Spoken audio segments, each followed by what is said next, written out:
ನಮಸ್ಕಾರ ಗೆಳೆಯರಿ, stock market Kannada ಚಾನಲ್ಗೆ ಸ್ವಾಗತ ಸುಸ್ವಾಗತ. ಗೆಳೆಯರಿ, ವಿಡಿಯೋದಲ್ಲಿ ಇಂಪಾರ್ಟೆಂಟ್ ಆಗಿ ಫೋಕಸ್ ಅಲ್ಲಿದ್ದಂಥ ಷೇರುಗಳ ಪರ್ಫಾರ್ಮೆನ್ಸ್ ಅನ್ನ ಓವರ್ವ್ಯೂ ಮಾಡಿ ತಿಳ್ಕೊಳ್ಳುವಂಥ ಪ್ರಯತ್ನ ಮಾಡೋಣ.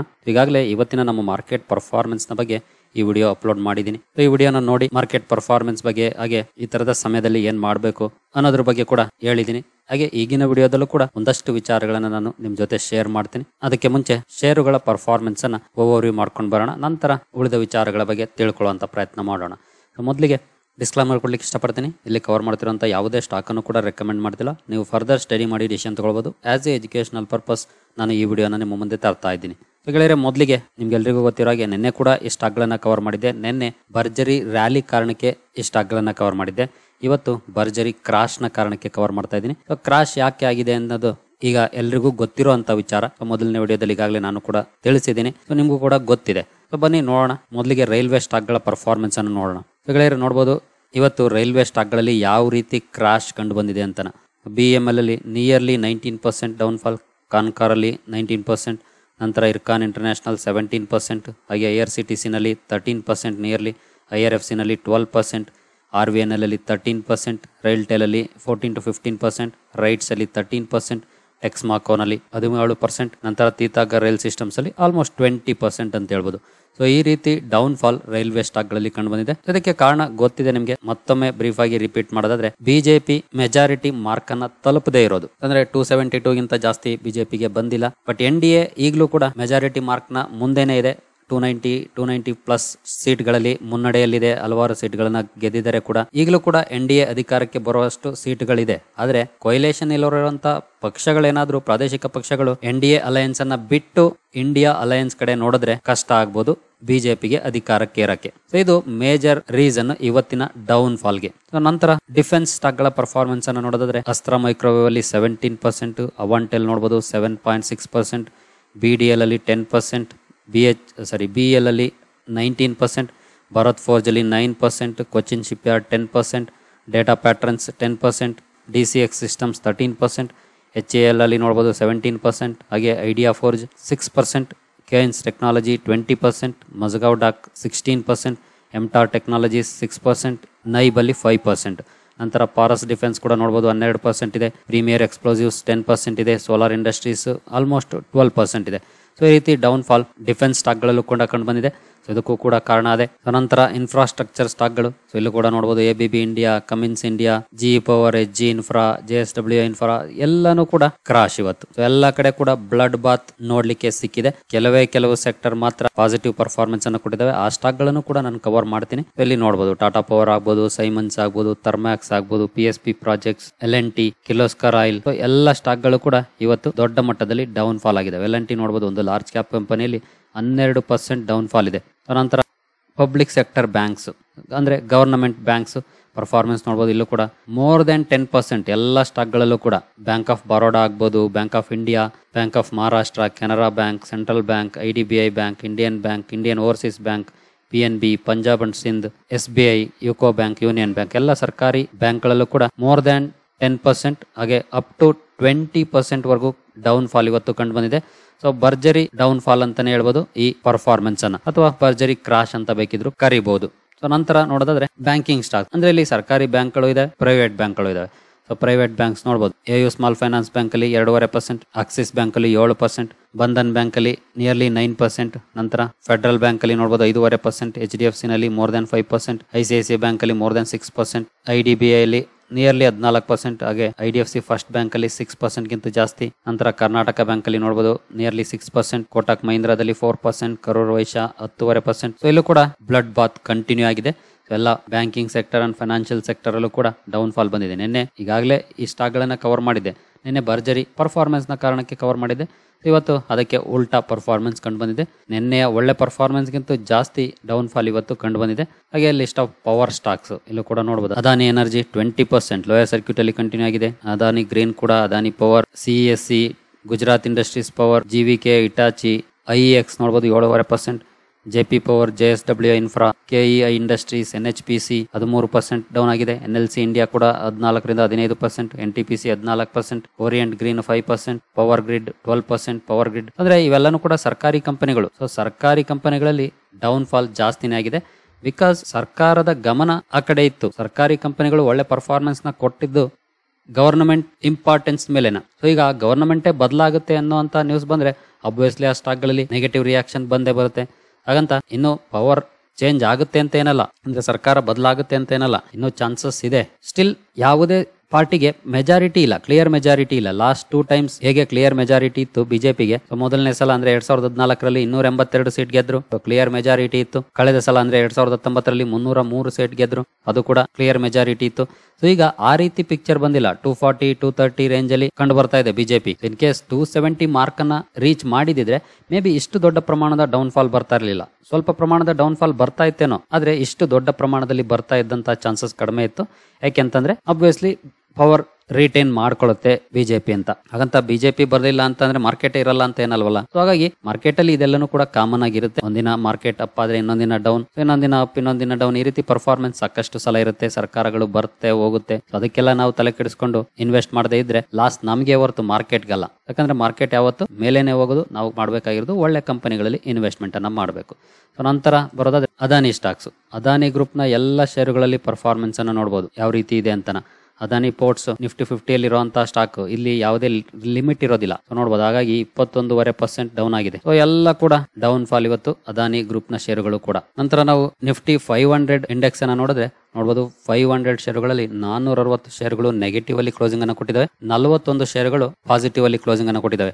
ಆ 41 ಷೇರುಗಳು ಯಾವುವು ಅಂತಂದ್ರೆ ಆಲ್ಮೋಸ್ಟ್ ಎಲ್ಲಾನು ಕೂಡ ಕನ್ಸ್ಯೂಮರ್ ಗೂಡ್ಸ್ ಸೆಗ್ಮೆಂಟ್ ಅಲ್ಲಿ ಕೆಲಸ ಮಾಡುವಂತ ಕಂಪನಿಗಳು ನೋಡಬಹುದು. Dabur, Hindustan Unilever, Colpal, DMart, Britannia, Nestle, Marico, Hero motor corp, Godrej consumer products, Pidilite, Max health, Sun TV, McDowell, Tata consumer, Abbott India, Suven pharma, Ipca. So maximum ಅಥವಾ ಮೆಜಾರಿಟಿ ಷೇರುಗಳು ಕನ್ಸ್ಯೂಮರ್ ಡ್ಯೂರಬಲ್ಸ್ ಅಲ್ಲಿ ಕೆಲಸ ಮಾಡುವಂತಹ ಕಂಪನಿಗಳೇ ಆಗಿದ್ದಾವೆ ಇವತ್ತು ಪಾಸಿಟಿವ್ ಪರ್ಫಾರ್ಮೆನ್ಸ್ ಅನ್ನ ಕೊಟ್ಟಿರುವಂತಹ ಷೇರುಗಳಲ್ಲಿ. ಸೊ ಉಳಿದಂತೆ ಎಲ್ಲ ಸೆಕ್ಟರ್ ಕೂಡ ಅಂಡರ್ ಪರ್ಫಾರ್ಮೆನ್ಸ್ ಅನ್ನ ಮಾಡಿದ್ದಾವೆ. ಅಪ್ ಟು 20-25% ವರೆಗೂ ಡೌನ್ ಆಗಿದ್ದಾವೆ ಸ್ಟಾಕ್ಗಳು. ಸೊ ನೋಡಬಹುದು, ಲಿಸ್ಟ್ ನೋಡ್ತಾ ಹೋದ್ರೆ ಡೌನ್ ಫಾಲ್ ರೆಡ್ ಅಲ್ಲಿ ಪರ್ಫಾರ್ಮೆನ್ಸ್ ಕಂಟಿನ್ಯೂಸ್ ಬರ್ತಾನೆ ಇದೆ. ಸೊ ನೋಡಬಹುದು ಕೊನೆಯವರೆಗೂ ಕೂಡ ಎಷ್ಟು ದೊಡ್ಡ ಪ್ರಮಾಣದಲ್ಲಿ ಡೌನ್ ಫಾಲ್ ಇದೆ ಅಂತ. REC ನಲ್ಲಿ ನೋಡಬಹುದು 24% ಡೌನ್ ಆಗಿದೆ REC. PFC ನಲ್ಲಿ 21%, Adani ports 21%, Kaynes technology 20%, BML 20%, Adani energy solutions 20%, ಹುಡ್ಕೋ 20%, J&K bank 20%, HFCL 20%, Titagarh wagons 20%, Adani energy solutions Adani green 19%, Concor 19%. ಈ ರೀತಿ ಮೆಜಾರಿಟಿ ಷೇರುಗಳು ಇವತ್ತು ನೆಗೆಟಿವ್ ಅಲ್ಲೇ ಕ್ಲೋಸಿಂಗ್ ಅನ್ನ ಕೊಟ್ಟಿದ್ದಾವೆ. ಈಗ ಇಂಪಾರ್ಟೆಂಟ್ ವಿಚಾರಕ್ಕೆ ಬರೋಣ. ಇಂತಹ ಸಮಯದಲ್ಲಿ ನಾವೇನ್ ಮಾಡ್ಬೇಕು ಅಂತ. ಖಂಡಿತ ನಾವೇನು ಮಾಡ್ಬೇಕಾಗಿಲ್ಲ. ನಾವು ಮಾಡ್ಬೇಕಾಗಿರೋದಿಷ್ಟು ಈ ಡೌನ್ ಫಾಲ್ ಗಳನ್ನ ಸಾಧ್ಯವಾದ್ರೆ ಬಳಸ್ಕೊಳ್ಬೇಕು. ಸಾಧ್ಯವಾದ್ರೆ ಅಂತ ಯಾಕೆ ಹೇಳ್ತಾ ಇದ್ದೀನಿ ಅಂತಂದ್ರೆ ನಮ್ಮ ಹತ್ರ ದುಡ್ಡಿದ್ರೆ. ಯಾಕಂದ್ರೆ ಒಂದೊಂದು ಸ್ಟಾಕ್ ಗಳು 10, 20, 30% ಬಿದ್ದಾಗ ಖಂಡಿತ ಅದು ಬಿಗ್ ಆಪರ್ಚುನಿಟಿ ಇನ್ವೆಸ್ಟರ್ಸ್ಗೆ. ಹಾಗಂತ ನಾಳೆನೆ ಬೈ ಮಾಡೋದು ಅಂತಲ್ಲ, ವೈಟ್ ಮಾಡಬೇಕು. ಯಾಕಂದ್ರೆ ಫಸ್ಟ್ ಕನ್ಸಾಲಿಡೇಟ್ ಆಗಕ್ಕೆ ಬಿಡಬೇಕು. ಯಾಕಂದ್ರೆ ಗೊತ್ತಿಲ್ಲ ನಾಳೆ ಯಾವ ರೀತಿ ಪರ್ಫಾರ್ಮೆನ್ಸ್ ಬರುತ್ತೆ, ನಾಳೆ ಯಾವೆಲ್ಲ ಅಪ್ಡೇಟ್ ಗಳು ಬರುತ್ತೆ, ಅದ್ರ ಮೇಲೆ ಡಿಪೆಂಡ್ ಆಗುತ್ತೆ performance. In case NDA government form ಆಗುತ್ತೆ ಅಂತ ನ್ಯೂಸ್ ಏನಾದ್ರು ಬಂದ್ರೆ ಆಬ್ವಿಯಸ್ಲಿ ಒಂದಷ್ಟು ರಿಕವರಿ ಬಂದು ಬರ್ಬೋದು. ಯಾಕಂದ್ರೆ ಆ ಗವರ್ನಮೆಂಟ್ ಈ ಎಲ್ಲ ಸ್ಟಾಕ್ ಗಳಿಗೆ ಇಂಪಾರ್ಟೆನ್ಸ್ ಅನ್ನ ಕೊಡ್ತಾ ಇತ್ತು, ಈ ಎಲ್ಲ ಬಿಸ್ನೆಸ್ ಗಳಿಗೆ. ಸೊ ಹಾಗಾಗಿ ಇನ್ ಕೇಸ್ ಇಂಡಿಯಾ ಬ್ಲಾಕ್ ಏನಾದ್ರು ಅಧಿಕಾರಕ್ಕೆ ಬರುವಂತ ನ್ಯೂಸ್ ಬಂದ್ರೆ ಸೊ ಮೇ ಬಿ ಅಗೇನ್ ಇನ್ನೂ ಒಂದಷ್ಟು ಡೌನ್ ಫಾಲ್ ಕಂಡು ಬರ್ಬೋದು. ನಾನು ಇತ್ತೀಚೆಗೆ ನಮ್ಮ ಪರಿಚಯದ ಒಬ್ರು ಎಕ್ಸ್ಪೀರಿಯನ್ಸ್ಡ್ ಪರ್ಸನ್ ಜೊತೆ ಮಾತಾಡುವಾಗ ನಾನು ಅವ್ರಿಗೊಂದು ಪ್ರಶ್ನೆ ಮಾಡಿದೆ. ಅದೇನಂತಂದ್ರೆ ಇನ್ ಕೇಸ್ NDA ಗವರ್ನಮೆಂಟ್ ಬರ್ದೆ ಸರ್ಕಾರಿ ಸ್ಟಾಕ್ ಗಳಲ್ಲಿ ಏನಾದ್ರೂ ಡೌನ್ ಫಾಲ್ ಬಂದ್ರೆ ಎಷ್ಟು ಡೌನ್ ಫಾಲ್ ಆಗ್ಬೋದು, ಅಂತ ಸಮಯದಲ್ಲಿ ನಾವೇನ್ ಮಾಡ್ಬೇಕು, ಮತ್ತೆ ಆ ಸ್ಟಾಕ್ ಗಳು ಬೌನ್ಸ್ ಬ್ಯಾಕ್ ಮಾಡ್ಬೋದಾ ಅನ್ನೋಂತ ಪ್ರಶ್ನೆನ ನಾನು ಅವ್ರನ್ನ ಕೇಳಿದಾಗ ಅವರು ಉತ್ತರ ಕೊಟ್ಟಿದ್ದೊಂದೇ. ಖಂಡಿತ ಆ ಸ್ಟಾಕ್ ಗಳಲ್ಲಿ ಒಳ್ಳೆ ಪರ್ಫಾರ್ಮೆನ್ಸ್ ಬರುತ್ತೆ. ಆದ್ರೆ ಇನ್ ಕೇಸ್ ಇಂಡಿಯಾ ಅಲಯನ್ಸ್ ಏನಾದ್ರೂ ಅಧಿಕಾರಕ್ಕೆ ಬಂದ್ರೆ ಆಬ್ವಿಯಸ್ಲಿ ಆ ಸ್ಟಾಕ್ ಗಳು ಅಪ್ ಟು 50% ವರೆಗೂ ಕರೆಕ್ಷನ್ ಆಗ್ಬಹುದು. ಬಟ್ 50% ಕರೆಕ್ಷನ್ ಆದ ನಂತರ ಅವು ಅಲ್ಲಿಂದ 3x ರಿಟರ್ನ್ಸ್ ಅನ್ನ ಪಕ್ಕ ಕೊಡ್ತವೆ. ಆ ರೀತಿ ಕೇಪಬಿಲಿಟಿ ಆ ಸ್ಟಾಕ್ ಗಳಿಗೆ ಇದೆ ಅಂತ ಹೇಳಿದ್ರು. ಅಂದ್ರೆ 3x ಅಂತಂದ್ರೆ 300%. ಈಗ ಆಬ್ವಿಯಸ್ಲಿ 20%, 30%, 50% ವರೆಗೂ ಕರೆಕ್ಷನ್ ಆಗ್ಬಹುದು. ಬಟ್ ಬೌನ್ಸ್ ಬ್ಯಾಕ್ ಮಾಡುವಂತ ಕೇಪಬಿಲಿಟಿ ಇದೆ. ಅದು ಕೂಡ ಅವ್ರು ಹೇಳಿದ್ದು ಯಾವ ಸಿನಾರಿಯೋ, ಇಂಡಿಯಾ ಬ್ಲಾಕ್ ಅಧಿಕಾರಕ್ಕೆ ಬಂದ್ರೆ. ಇನ್ನು ಇಂಡಿಯಾ ಬ್ಲಾಕ್ ಅಧಿಕಾರಕ್ಕೆ ಬಂದಿಲ್ಲ, ಮೇ ಬಿ ನಾಳೆ ನಡೆದ್ರಲ್ಲಿ ಅದು ಗೊತ್ತಾಗುತ್ತೆ ಯಾರು ಅಧಿಕಾರಕ್ಕೆ ಬರ್ತಾರೆ ಅಂತ. ಇವಾಗ ನಮ್ಗೆ ಇನ್ನೂ ಕ್ಲಾರಿಟಿ ಸಿಗುತ್ತೆ. ಇನ್ ಕೇಸ್ ನಾನು ಅವಾಗ್ಲೇ ಹೇಳಿದಾಗ NDAನೇ ಸರ್ಕಾರ ರಚನೆ ಮಾಡುತ್ತೆ ಅನ್ನುವಂತ ನ್ಯೂಸ್ ಬಂದ್ರೆ obviously may be another 5-10% correction ಆದ್ರೂ ಆಗ್ಬೋದು, ನಂತರ ಬೌನ್ಸ್ ಬ್ಯಾಕ್ ಬರುವಂತ ಸಾಧ್ಯತೆ ಇರುತ್ತೆ. ಸೊ ಇಲ್ಲಿ ಎರಡು ಸಿನಾರಿಯೋಗೆ ನೀವು ರೆಡಿ ಆಗಿ. ಇನ್ ಕೇಸ್ ಇಂಡಿಯಾ ಅಲಯನ್ಸ್ ಏನಾದ್ರೂ ಸರ್ಕಾರ ರಚನೆ ಮಾಡುತ್ತೆ ಅಂದ್ರೆ ಸರ್ಕಾರಿ ಷೇರುಗಳಲ್ಲಿ 50% ವರೆಗೂ ಕರೆಕ್ಷನ್ ಆದ್ರೂ ಆಗಬಹುದು. ಆಗುತ್ತೆ ಅಂತಲ್ಲ, ಆಗಬಹುದು ಅಥವಾ ಆಗದೇನೂ ಇರಬಹುದು. ಇನ್ ಕೇಸ್ ನೀವು ಟಾರ್ಗೆಟ್ ಇಟ್ಕೊಳ್ರಿ ಅಂದ್ರೆ 40-50% ಟಾರ್ಗೆಟ್ ಇಟ್ಕೊಳ್ಳಿ, ಅಷ್ಟು ಕರೆಕ್ಷನ್ ಆಗ್ಬೋದು ನಿನ್ನೆಯ ಹೈ ಇಂದ ಅಂತ. ಇನ್ ಕೇಸ್ NDA ಗವರ್ನಮೆಂಟೇ ಫಾರ್ಮ್ ಆಯ್ತು ಅಂದ್ರೆ ಇವತ್ತಿಗಾಗಲೇ ಅಪ್ ಟು 20% ಕರೆಕ್ಷನ್ ಆಗಿದಾವೆ. ನೆಕ್ಸ್ಟ್ ಮುಂದಿನ ವಾರದಲ್ಲೂ ಕೂಡ 5 to 10% ಕರೆಕ್ಷನ್ ಆದ್ರೂ ಆಗ್ಬೋದು. ನಂತರ ಅಲ್ಲಿ ಬೌನ್ಸ್ ಬ್ಯಾಕ್ ಕಂಡು ಬರುವಂತ ಸಾಧ್ಯತೆ ಇರುತ್ತೆ. ಸೊ ಹಾಗಾಗಿ ಎರಡು ಸಿನಾರಿಯೋಗೆ ರೆಡಿ ಇರಿ. ಆಸ್ ಎ ಇನ್ವೆಸ್ಟರ್ ನಮ್ಮ ಕೆಲಸ ಅಷ್ಟೇ, ಯಾಕಂದ್ರೆ ಯಾವುದೇ ಸರ್ಕಾರವನ್ನ ಅಧಿಕಾರಕ್ಕೆ ತರೋದಂತೂ ನಮ್ ಕೆಲಸ ಅಲ್ಲ, ಅದ್ ನಮ್ ಕೈಲಿಲ್ಲ. ನಮ್ಮ ಕೈಲಿರೋದೇನೋ ಒಂದು ಒಟ್ಟು ಅದನ್ನ ಹಾಕಿದೀವಿ, ಆಗ್ಲೇ ಆಗೋಗಿದೆ. ಅದು ಯಾವ ಸರ್ಕಾರನಾದ್ರೂ ಬರಬಹುದು. ಮೆಜಾರಿಟಿ ಜನ ಯಾವ ಸರ್ಕಾರವನ್ನ ಆಯ್ಕೆ ಮಾಡ್ತಾರೋ ಅದು ಬರುತ್ತೆ. ಸೊ ನಮ್ಮ ಕೈಯಲ್ಲಿರುವಂತ ವಿಷಯ ಅಂದ್ರೆ ಅದು ನಮ್ಮ ಇನ್ವೆಸ್ಟ್ಮೆಂಟ್. ನಾವು ಎಲ್ಲಿ ಇನ್ವೆಸ್ಟ್ ಮಾಡ್ಬೇಕು, ಎಲ್ಲಿ ಇನ್ವೆಸ್ಟ್ ಮಾಡಬಾರ್ದು, ಈ ಡಿಸಿಷನ್. ಹಾಗೆ ಯಾವಾಗ ಬೈ ಮಾಡ್ಬೇಕು, ಯಾವಾಗ ಸೆಲ್ ಮಾಡ್ಬೇಕು, ಇದನ್ನ ನಾವು ಮಾಡ್ಬೇಕಾಗಿರೋದು. ಇದನ್ನ ನಾವು ಪ್ರಾಪರ್ ಆಗಿ ಮಾಡೋಣ. ಸೊ ಇಲ್ಲಿ ಎರಡು ಸಾಧ್ಯತೆಗಳಿದೆ. ಇನ್ ಕೇಸ್ NDA ಮಿತ್ರ ಪಕ್ಷಗಳೇನಾದ್ರೂ ಕೈ ಕೊಟ್ಟು ಇಂಡಿಯಾ ಅಲಯನ್ಸ್ ಜೊತೆ ಕೈ ಜೋಡಿಸಿದ್ರೆ ಆಗ ಅವರು ಸರ್ಕಾರ ರಚನೆ ಮಾಡೋ ಸಾಧ್ಯತೆಗಳು ಇದೆ. ಇನ್ ಕೇಸ್ ಯಾರು ಕೈ ಕೊಡದೆ NDA ನಲ್ಲೇ ಮುಂದುವರೆದ್ರೆ ಆಬ್ವಿಯಸ್ಲಿ ಈಗಾಗಲೇ ಮೆಜಾರಿಟಿ ಹತ್ರನೇ ಇದ್ದಾರೆ. ಹಾಗಾಗಿ ಆರಾಮಾಗಿ ಇವರು ಸರ್ಕಾರ ರಚನೆ ಮಾಡ್ತಾರೆ. ಸೊ NDA ಬಂದ್ರೆ ಮೇ ಬಿ ಮುಂದಿನ ವಾರದಲ್ಲಿ ಬೌನ್ಸ್ ಬ್ಯಾಕ್ ಬರ್ಬೋದು. ಇಂಡಿಯಾ ಬ್ಲಾಕ್ ಬಂದ್ರೆ ಒಂದಷ್ಟು ದಿನ ಸಮಯ ತಗೊಂಡು ಇನ್ನೂ ಕರೆಕ್ಷನ್ ಆಗಿ ನಂತರ ಬೌನ್ಸ್ ಬ್ಯಾಕ್ ಬರ್ಬೋದು. ಬಟ್ ಬೌನ್ಸ್ ಬ್ಯಾಕ್ ಅಂತೂ ಪಕ್ಕ, ಅದಕ್ಕೆ ಸಮಯ ಗೊತ್ತಿಲ್ಲ. ಸೊ ಮೇ ಬಿ ಮುಂದಿನ 1 ತಿಂಗಳಾಗ್ಬೋದು, 6 ತಿಂಗಳಾಗ್ಬೋದು, ವರ್ಷನೂ ಆಗ್ಬೋದು. ಸೊ ಅದಕ್ಕೆ ನೀವು ರೆಡಿ ಇರಬೇಕು. ಸೊ ನೀವು ಮೆಂಟಲಿ ಪ್ರಿಪೇರ್ ಆಗಿರಿ ಎಲ್ಲ ಸಿನಾರಿಯೋಗಳಿಗೆ. ಹಿಂಗಾದ್ರೆ ಏನ್ ಮಾಡ್ಬೇಕು, ಹಂಗಾದ್ರೆ ಏನ್ ಮಾಡ್ಬೇಕು, ಎರಡಕ್ಕೂ ಕೂಡ ರೆಡಿ ಇರಬೇಕು. ಇದು ನಮ್ಮ ಕೈಲಿ ಇರುವಂತದ್ದು. ಸೊ ನಾವು ನಮ್ಮ ಕೈಲಿ ಇಲ್ಲದೆ ಇರೋದಕ್ಕೆ ಚಿಂತೆ ಮಾಡಿ ಪ್ರಯೋಜನ ಇಲ್ಲ. ನಮ್ಮ ಕೈಲಿ ಇರೋದಕ್ಕೆ ಚಿಂತೆ ಮಾಡಿದ್ರೆ ಏನಾದ್ರೂ ಪ್ರಯೋಜನ ಖಂಡಿತ ಆಗುತ್ತೆ. ಹಾಗಾಗಿ ಈ ಸಿನಾರಿಯೋಗಳಿಗೆ ರೆಡಿ ಆಗಿ. ಯಾಕೆಂತಂದ್ರೆ ಮಾರ್ಕೆಟ್ ಕರೆಕ್ಷನ್ ಆಗೋದು, ಕ್ರಾಶ್ ಆಗೋದು ಕಾಮನ್. ಅದೇ ರೀತಿ ರ್ಯಾಲಿ ಬರೋದು ಕೂಡ ಕಾಮನ್. ಇವತ್ತಲ್ಲ ನಾಳೆ ರ್ಯಾಲಿನೂ ಕೂಡ ಕಂಡು ಬರುತ್ತೆ. ಹಾಗೆ ಹಿಂದೆ ಕೂಡ ಈ ತರದ 100 ಎಲೆಕ್ಷನ್ ಗಳನ್ನ ನಮ್ಮ ಮಾರ್ಕೆಟ್ ನೋಡಿದೆ. ನೀವು ಬೆಸ್ಟ್ ಎಕ್ಸಾಂಪಲ್ 2020 ಇನ್ ಕೇಸ್ ನಾವು 5 years ಪರ್ಫಾರ್ಮೆನ್ಸ್ ಅನ್ನ ನೋಡಿದ್ರೆ ಈ ಕ್ರಾಶ್ ನೋಡಬಹುದು. ನೀವು ಇಲ್ಲಿ ಕೋವಿಡ್ ಲಾಕ್ ಡೌನ್ ಸಮಯದಲ್ಲಿ over all market lower circuit ಅಲ್ಲಿ ಮೂವ್ ಆಗ್ತಾ ಇತ್ತು. ನಿಮಗೆ ಗೊತ್ತಿದ್ಯಾ? ತುಂಬಾ ಜನ ಇದನ್ನ ನೋಡೇ ಇರೋದಿಲ್ಲ. ಯಾಕೆಂದ್ರೆ ಅದಾದ್ಮೇಲೆ ಮಾರ್ಕೆಟ್ ಎಂಟರ್ ಆಗಿರೋರು ಇರ್ತೀರಿ. ಹೇಗೆ ಪರ್ಟಿಕ್ಯುಲರ್ ಸ್ಟಾಕ್ ಗಳಲ್ಲಿ ಲೋಯರ್ ಸರ್ಕ್ಯೂಟ್, ಅಪ್ಪರ್ ಸರ್ಕ್ಯೂಟ್ ಕಂಡು ಬರುತ್ತೋ ಅದೇ ರೀತಿ ಲೋಯರ್ ಸರ್ಕ್ಯೂಟ್ ಅಲ್ಲಿ ಮೂವ್ ಆಗ್ತಾ ಇತ್ತು ಮಾರ್ಕೆಟ್ ಕೋವಿಡ್ ಟೈಮ್ ಅಲ್ಲಿ, ಲಾಕ್ ಡೌನ್ ಅನೌನ್ಸ್ ಆದಂತಹ ಸಮಯದಲ್ಲಿ. ಅಂದ್ರೆ ಓವರ್ ಆಲ್ ಮಾರ್ಕೆಟ್ ಅಲ್ಲಿ ಸರ್ಕ್ಯೂಟ್ ಇರೋದಿಲ್ಲ. ನಮ್ಮ ಇಂಡೆಕ್ಸ್ ಗಳಲ್ಲಿ ನಿಫ್ಟಿ ಹಾಗೂ ಸೆನ್ಸೆಕ್ಸ್ ಅಲ್ಲಿ ಏನ್ ಮಾಡ್ತಾರೆ ಅಂತಂದ್ರೆ ಫ್ಯೂ ಸೆಕೆಂಡ್ಸ್ ಟ್ರೇಡಿಂಗ್ ಅನ್ನ ಸ್ಟಾಪ್ ಮಾಡ್ತಾರೆ. ಎಲ್ಲ ಸೆಲ್ಲಿಂಗ್ ಆರ್ಡರ್ ಇತ್ತು ಅಂದ್ರೆ ಫ್ಯೂ ಸೆಕೆಂಡ್ಸ್ ಟ್ರೇಡಿಂಗ್ ಅನ್ನ ಸ್ಟಾಪ್ ಮಾಡ್ತಾರೆ. ಮತ್ತೆ ಒಂದು ಸ್ವಲ್ಪ ಸೆಕೆಂಡ್ ಗಳ ನಂತರ ಮತ್ತೆ ಶುರು ಮಾಡ್ತಾರೆ, ಮತ್ತೆ ಸ್ಟಾಪ್ ಮಾಡ್ತಾರೆ. ಈ ರೀತಿ ಮೂವ್ ಮಾಡ್ತಾರೆ. ಇದನ್ನ ಎಕ್ಸ್ಚೇಂಜಸ್ ಮಾಡುವಂತದ್ದು. ಯಾಕಂದ್ರೆ ಎಲ್ಲರೂ ಕೂಡ ಪಾನಿಕ್ ಸೆಲ್ಲಿಂಗ್ ಅನ್ನ ಮಾಡ್ತಾ ಇರ್ತಾರೆ. ಯಾರು ಬೈಯರ್ಸೇ ಇರೋದಿಲ್ಲ ಅಂತ ಸಮಯದಲ್ಲಿ. ಹಾಗಾಗಿ ಅಂತಹ ಸರ್ಕ್ಯೂಟ್ ಹೊಡೆದಂತ ಸಮಯದ ನಂತರ ಕೂಡ ಮಾರ್ಕೆಟ್ ಎಲ್ಲಿದೆ? ಆಲ್ ಟೈಮ್ ಹೈಯಲ್ಲಿದೆ ತಾನೆ. ಸೊ ಇಷ್ಟೇ ಸಿಂಪಲ್. ಜಸ್ಟ್ ಫ್ಯೂ ಡೇಸ್ ಅಲ್ಲಿ ಮಾರ್ಕೆಟ್ ಅಲ್ಲಿ ಎಸ್ಪೆಷಲಿ ಇಂಡೆಕ್ಸ್ ಲೆವೆಲ್ ಅಲ್ಲಿ ನೋಡಬಹುದು. ಫೆಬ್ರವರಿ 14 ಇಂದ ಏಪ್ರಿಲ್ 3ನೇ ತಾರೀಕುವರೆಗೂ 33% ಕ್ರಾಶ್ ಆಗಿದೆ. ಇದು ಇಂಡೆಕ್ಸ್ ಲೆವೆಲ್ ಅಲ್ಲಿ. ನಿಫ್ಟಿ 50 ನಾನು ಚಾರ್ಟ್ ಓಪನ್ ಮಾಡಿರೋದು. ಇಂಡಿವಿಜುವಲ್ ಸ್ಟಾಕ್ ಗಳಲ್ಲಿ ಯಾವ ರೀತಿ ಕರೆಕ್ಷನ್ ಬಂದಿರಬಹುದು ಯೋಚನೆ ಮಾಡಿ. ಸುಮಾರು ಸ್ಟಾಕ್ ಗಳು 50, 60, 70, 80% ವರೆಗೂ ಡೌನ್ ಆಗಿದ್ವು. ಅದೇ ಸ್ಟಾಕ್ ಗಳು ಮಲ್ಟಿ ಬ್ಯಾಗರ್ ರಿಟರ್ನ್ಸ್ ಅನ್ನ ಕೊಟ್ಟಿದ್ದಾವೆ ಇವತ್ತು. ಅದಕ್ಕೆ ಬೆಸ್ಟ್ ಎಕ್ಸಾಂಪಲ್ ಈ ಒಂದು ಸ್ಟಾಕ್. ನಾನು ಯಾವ ಸ್ಟಾಕ್ ಅನ್ನೋದನ್ನ ಆಮೇಲೆ ತೋರಿಸ್ತೀನಿ. ನೀವು ಇಲ್ಲಿ ನೋಡಬಹುದು 2020 ಜನವರಿಯಲ್ಲಿ 196 ಇದ್ದಂತಹ ಸ್ಟಾಕ್ ಎಲ್ಲಿಗೆ ಬಂದಿತ್ತು ಅಂತ 65 ರೂಪಾಯಿ. 196ರಿಂದ 65 ರೂಪಾಯಿ ಬಂದಿತ್ತು. ಇವತ್ತೆಲ್ಲಿದೆ? ಇವತ್ತಿನ ಕ್ರಾಶ್ ನಂತರ 904 ರೂಪಾಯಿಲಿದೆ. ಸೊ ಯಾವ ಸ್ಟಾಕ್ ಅಪ್ ಅಂತ ಆಶ್ಚರ್ಯ ಆಗಿರ್ಬೋದು. ಟಾಟಾ ಮೋಟಾರ್ಸ್.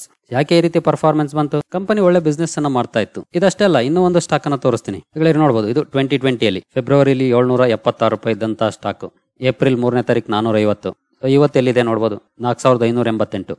450 4500 10x. ಇದೇ ಸ್ಟಾಕ್ ಅಪ್ ಅಂತ ನಿಮ್ಗೆ ಆಶ್ಚರ್ಯ ಆಗ್ಬೋದು.